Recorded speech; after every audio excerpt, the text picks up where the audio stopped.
Olá, sejam bem-vindos a mais um vídeo do nosso canal da Bradon. Meu nome é Thiago Marzola e hoje vamos começar com a aula Fases de Construção de uma Startup. Vamos lá, vamos começar.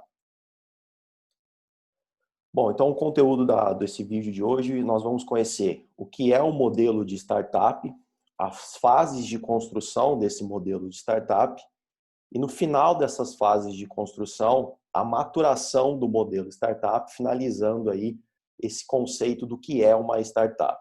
Vamos lá, vamos começar. Bom, para a gente definir o que é uma startup, a gente precisa de alguns conceitos em relação ao que é esse modelo de empresa. E a Associação Brasileira de Startup define startup como empresa em fase inicial que desenvolve produtos e serviços inovadores com potencial de crescimento rápido e de fácil reprodutibilidade.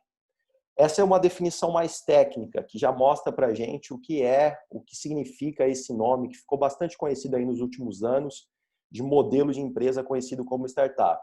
É uma empresa em fase inicial, ou seja, que está começando, que é mais focada em inovação de produtos e serviços para um determinado setor, que ela tem como característica principal um rápido crescimento e de grande escala, ou seja, de modelo fácil de reprodutibilidade. Tem uma definição que eu particularmente gosto também, tirada aí do livro Estilo Startup, que mostra um outro lado também dessa construção desse modelo startup, que é uma definição que diz o seguinte, que é uma instituição humana projetada para criar novos produtos e serviços sob condições extremas de incerteza. Por que particularmente eu gosto dessa definição? Porque ela já nos mostra que é uma instituição, é uma empresa, mas ela é criada por pessoas, por uma instituição humana, projetada para criar produtos e serviços sob condições extremas de incerteza, ou seja, é projetada, é pensada por pessoas com condição de inovação. Então, uma característica muito presente nesse modelo é, além do potencial rápido de crescimento e além da fácil reprodutibilidade, são características mais técnicas, eu diria que a característica, uma das principais também do modelo startup é ser criada por gente que pensa em inovação e gente que pensa sobre o modelo de incertezas, né? É a que rompe, que quebra o status quo, que é a chamada startup disruptiva, que nós vamos ver aí ao longo do nosso vídeo. Vamos lá. Para a gente começar a entender também um pouquinho mais dessas startups, vamos conhecer o cenário delas no Brasil. Qual que é o cenário das startups no Brasil hoje? Hoje o Brasil conta, segundo a Associação Brasileira de Startup, com mais de 12.700 startups. Do ano de 2018 para 2019, houve um crescimento aí de 28% desse modelo de empresa, sendo que dessas 12.000, 11 são consideradas unicórnios. O que são unicórnios? São empresas avaliadas em mais de 1 bilhão de reais. Tá? Então, empresas que têm o seu valuation, que têm o seu valor de mercado acima de 1 bilhão, recebe aí o apelido, o nome de unicórnio. 6 desses unicórnios aconteceram em 2019. Olha que interessante. Quase que a metade dos unicórnios dos últimos tempos aconteceu o ano passado aqui no Brasil.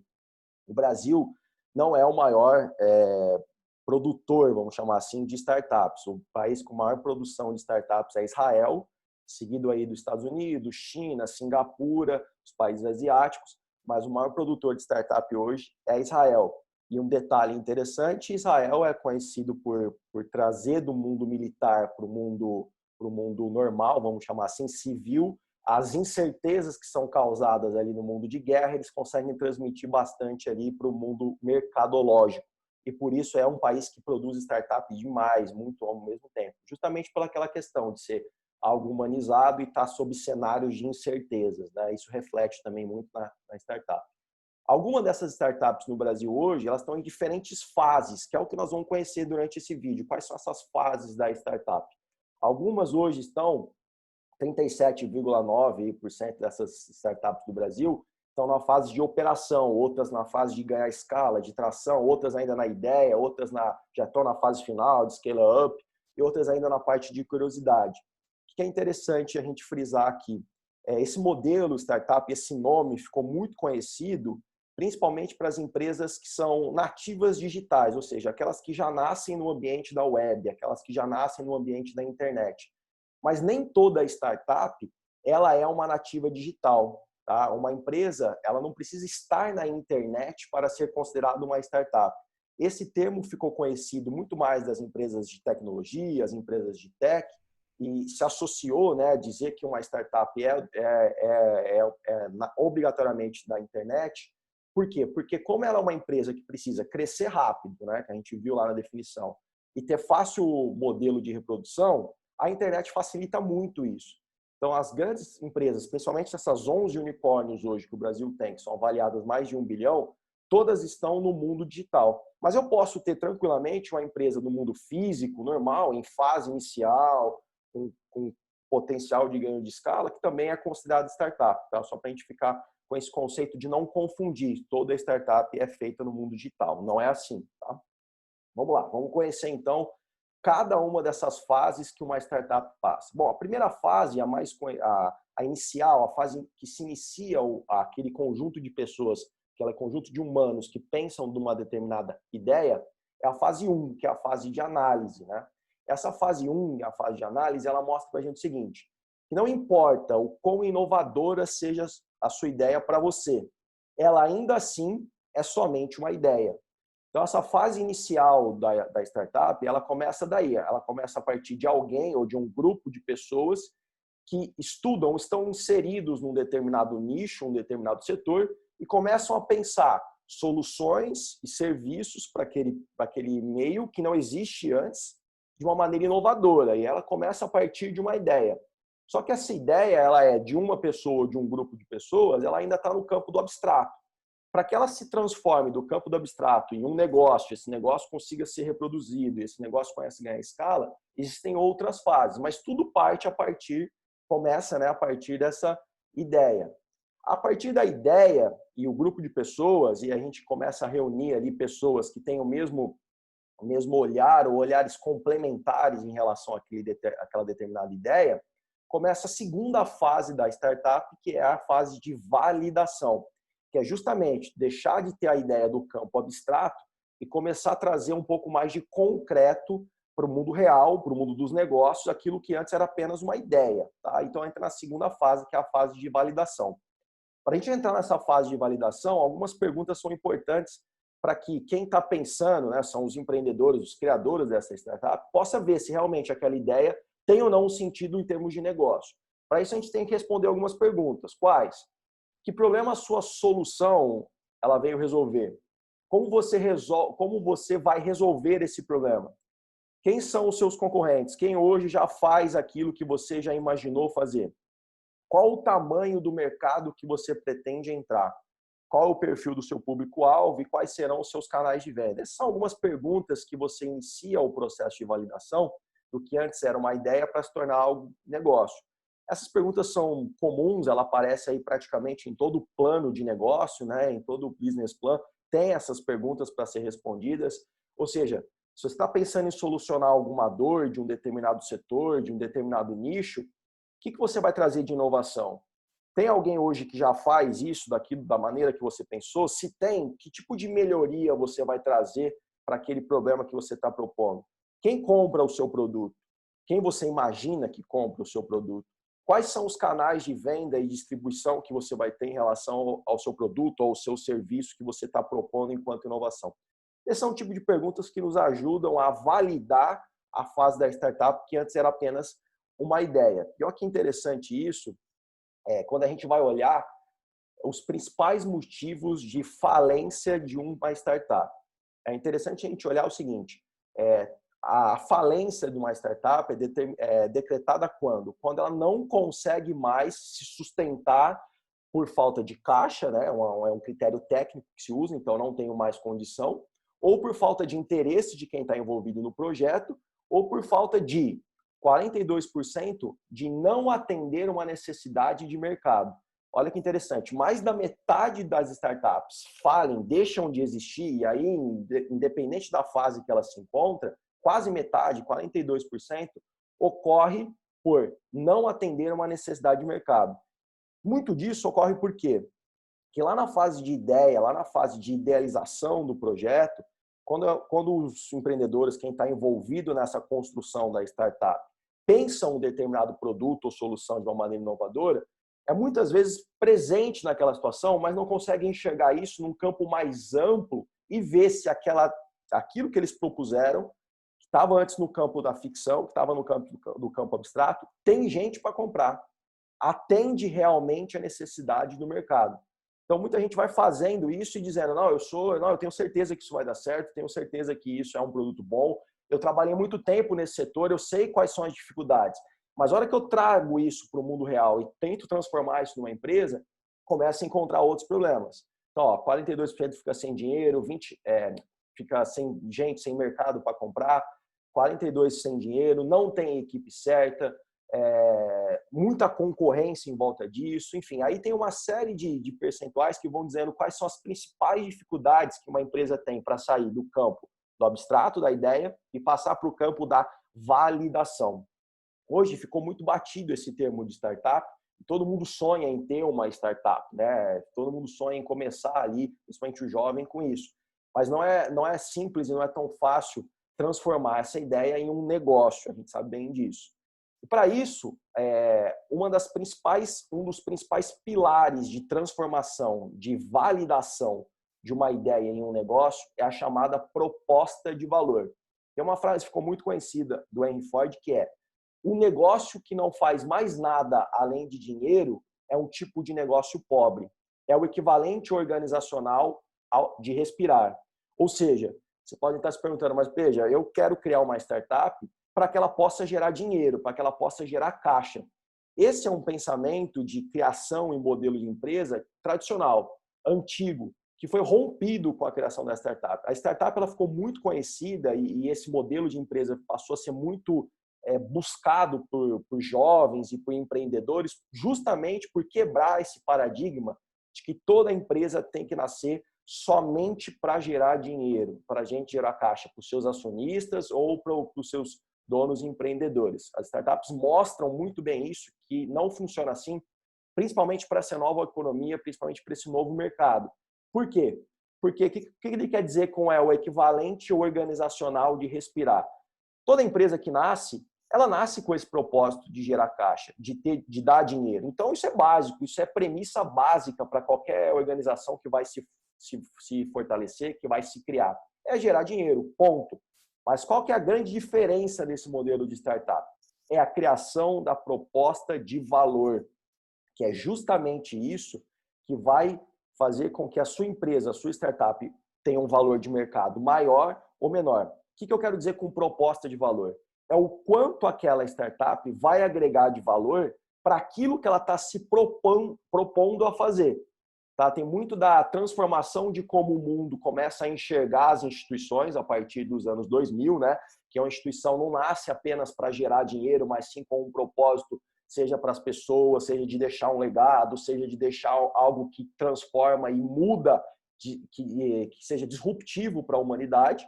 E a partir daí, então, essas empresas nascem com essa ideia de gerar uma expectativa num valor real, num valor físico, tangível, tocável. Uma empresa que ficou muito conhecida por isso, que foi emblemática para mudar realmente a maneira com que se pensa as organizações, foi a Amazon. Eu trouxe o exemplo da Amazon aqui, e a Amazon traz um conceito que o Jim Collins trabalha muito bem no livro dele, Empresas Feitas para Vencer, que é o conceito de flywheel, que é a tradução literal ficaria volante de inércia, né? O que é esse conceito de flywheel e por que a Amazon mostra muito bem o que é gerar uma empresa a partir da sua proposta de valor?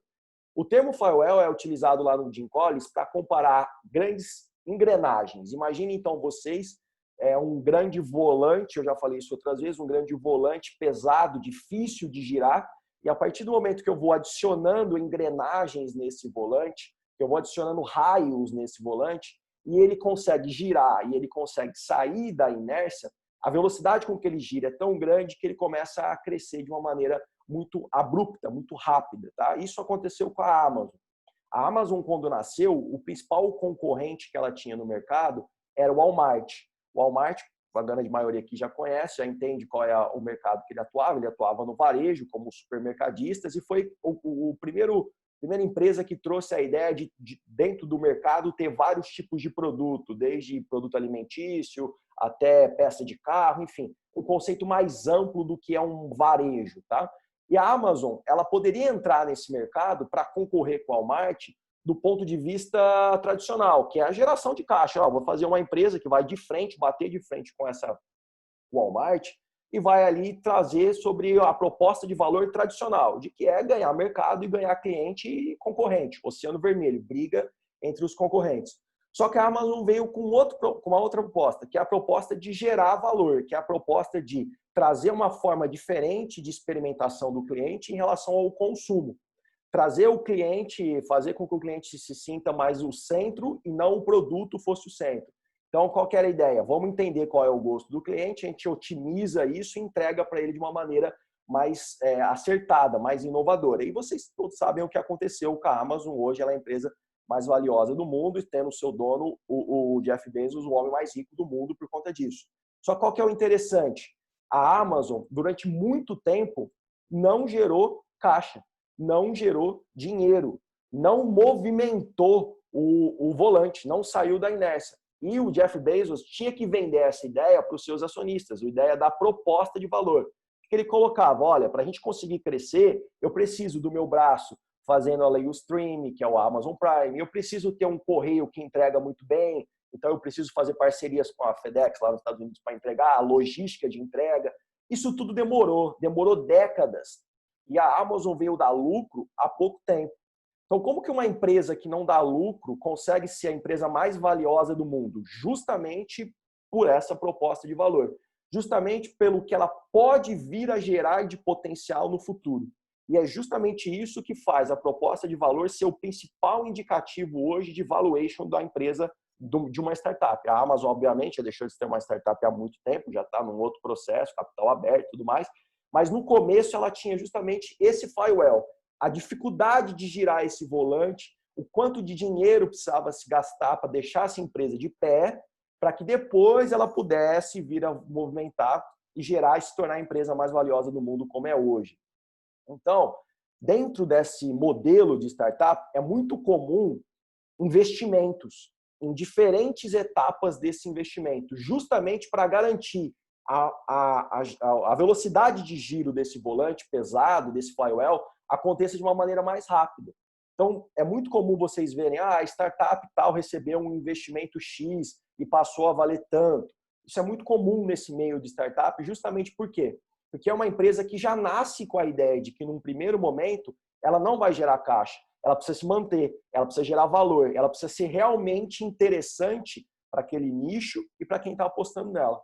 Então, aqui tem alguns exemplos, né, tipos de investimento que uma startup pode receber em diferentes fases da sua existência, em diferentes modelos de investimento.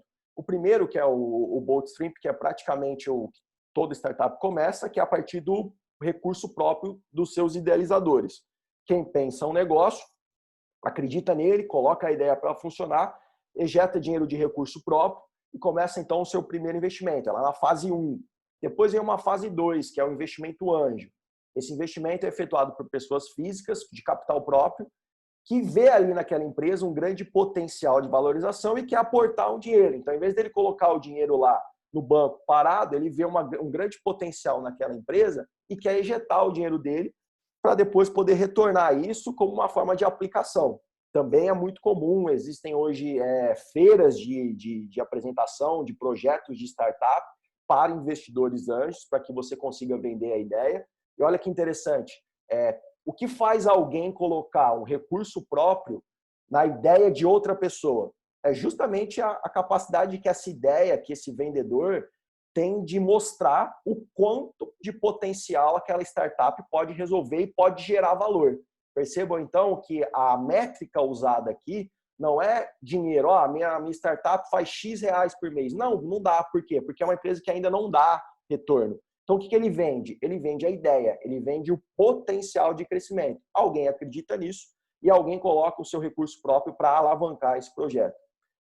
O terceiro é conhecido como capital semente, é uma boa fonte de recursos também para empresas que ainda não estouraram, ou seja, são empresas que já estão no mercado, já tem ali uma fase de um produto, já tem o mercado consumindo um determinado produto ou serviço, mas ainda não conseguiram ultrapassar aquele momento de ponto de equilíbrio, de gerar bastante valor, de gerar caixa. Eles usam aí uma forma de investimento conhecido como capital semente. Geralmente esse capital semente é oriundo de outras empresas, geralmente do mesmo setor, pode ser de setor diferente, mas são empresas maiores do mesmo setor, que vê ali um grande potencial e ejeta um dinheiro ali. A quarta, também bastante conhecida, são as incubadoras. Incubadoras, elas já são não muito ligadas ao dinheiro, ao caixa, mas sim ao processo. Quando eu entro com uma startup em alguma incubadora, eu estou buscando ali a expertise de organização operacional. Então, eu vou melhorar o que eu tenho no meu setor no corpo jurídico, eu vou melhorar o que eu tenho no corpo de vendas, eu vou melhorar o meu marketing, eu vou estar instalado numa incubadora, como o próprio nome já diz, é autoexplicativo, e vai estar ali incubado e melhorando o seu processo e facilitando o seu crescimento. E, por último, as aceleradoras. Aceleradoras acontecem quando o modelo de negócio já está muito bem definido, o marketing, o mercado no qual ele está atuando já está grande, e ele precisa o quê? Ele precisa crescer rápido, né? Então, aí chega alguém com um time financeiramente respaldado para injetar dinheiro e acelerar o processo que já está acontecendo, tá? Então, esses 5 tipos de investimento, muito comuns em startup, ajudam a fase 2, que é a fase de validação desse processo. Muito bem. A terceira fase aí de uma startup que se passa é a fase que a gente conhece como fase de operação. Dentro da fase de operação, a gente divide em 3 momentos dessa fase de operação. Primeiro momento, a construção de um MVP, de um mínimo produto viável.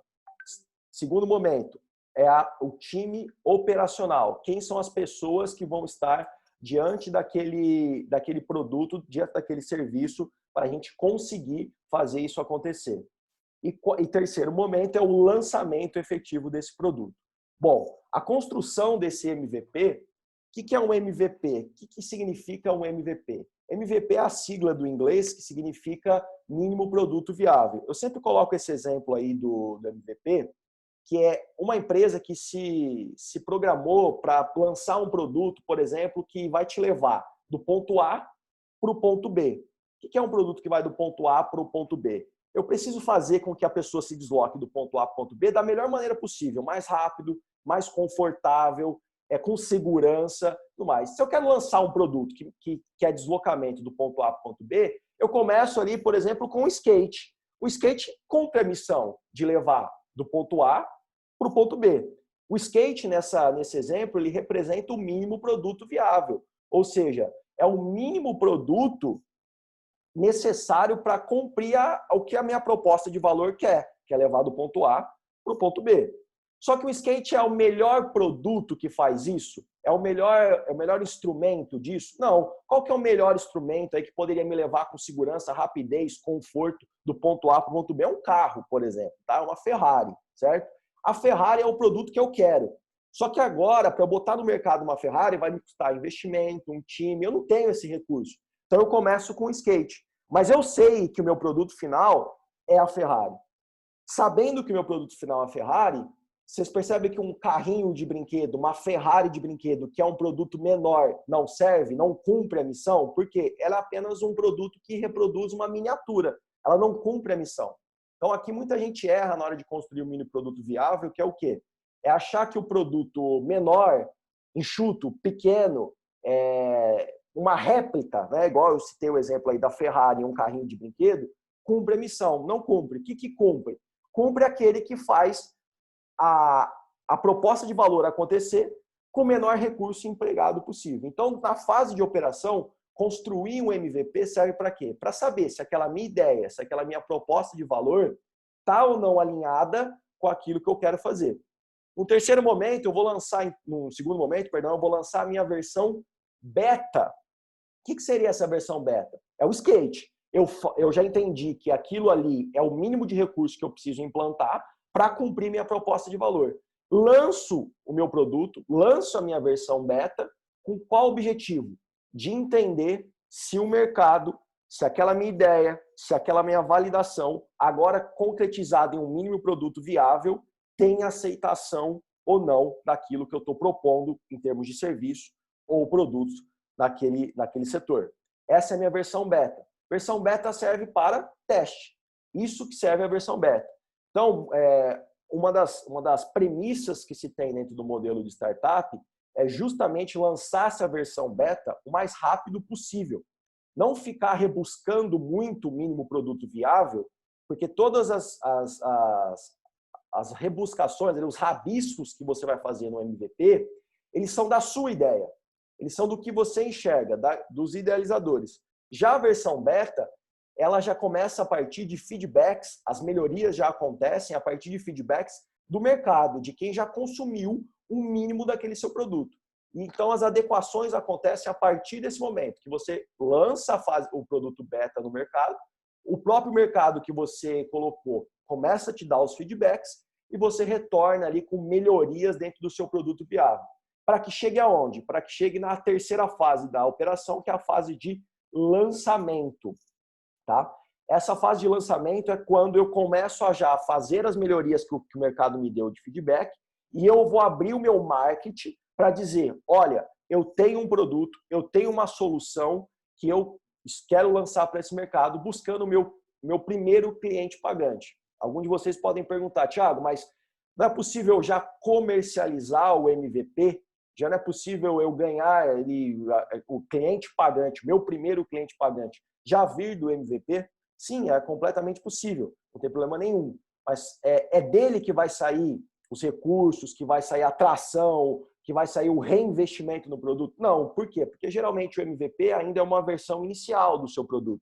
A busca com o MVP e com o produto beta, com a versão beta, é feedback, é ganho de mercado, é reajuste. Para a hora que eu faça o lançamento, que eu venha com o marketing pesado, que eu venha com a ampliação do meu produto, eu já venha com uma aceitação maior do mercado, não tendo que ficar consertando ele no meio do caminho.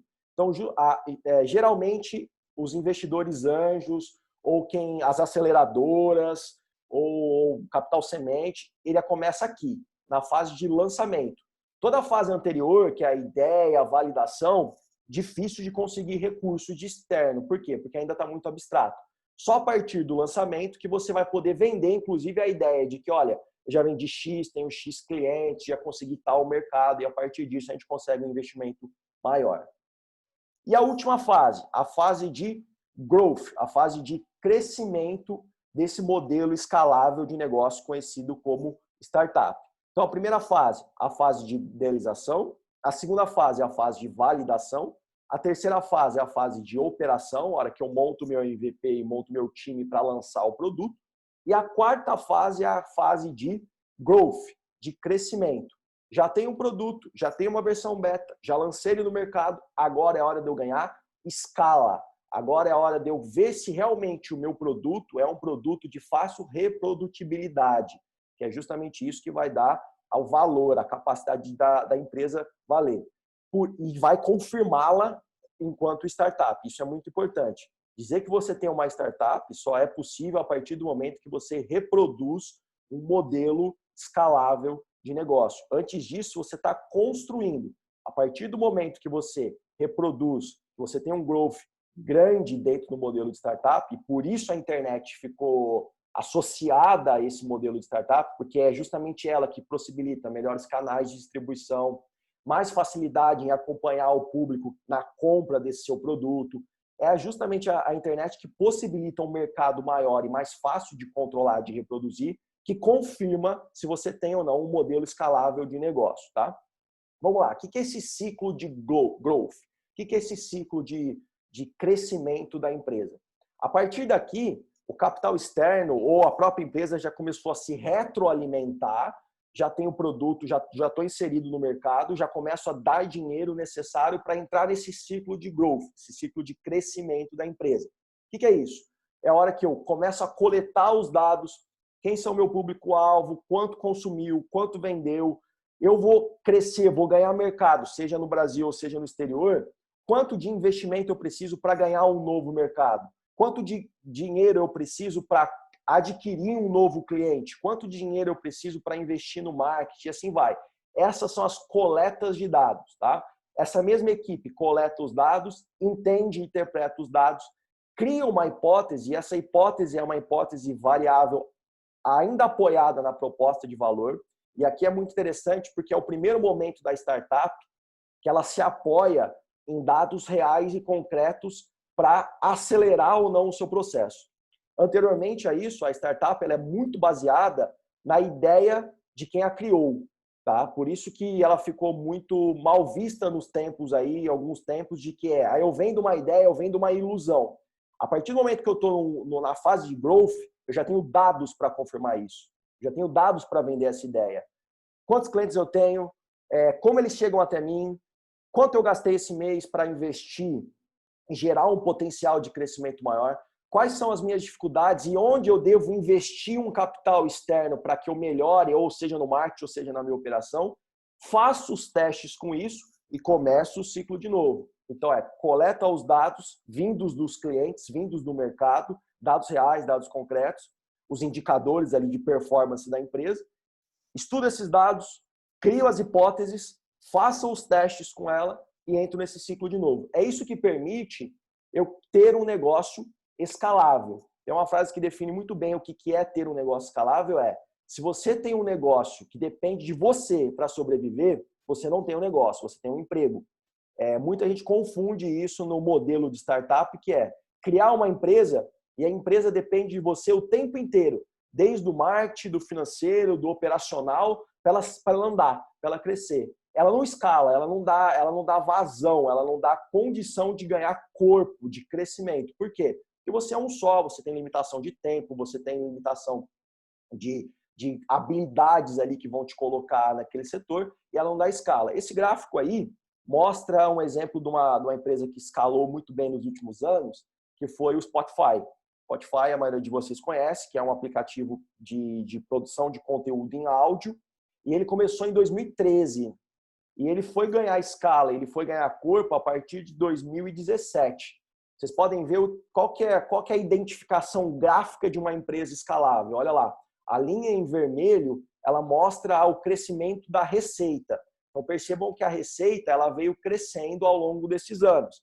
Todo mundo sabe que o Spotify cobra por assinatura, ele cobra inclusive para produzir conteúdo em algum grau ali dele, mas a fonte de receita primária é número de assinantes, número de usuários da plataforma no modelo premium. Então esse número veio crescendo. A partir de 2017 ele tem um crescimento abrupto lá, ele começa a crescer muito. E percebam vocês que a linha mais clara, o vermelho ali mais claro, quase rosa, ela não acompanha esse mesmo crescimento da receita. Então, isso é a representação gráfica de um modelo de negócio escalável. Eu cresço a receita, mas meu custo não acompanha. Outro ponto interessante aí desse exemplo é o ponto de inflexão de uma empresa escalável é sempre antecipado ao mercado. Tá? E isso é interessante mostrar. 2017 para 2018, as plataformas de streaming, as plataformas de áudio, elas não estavam ainda tão em vigor como são hoje, certo?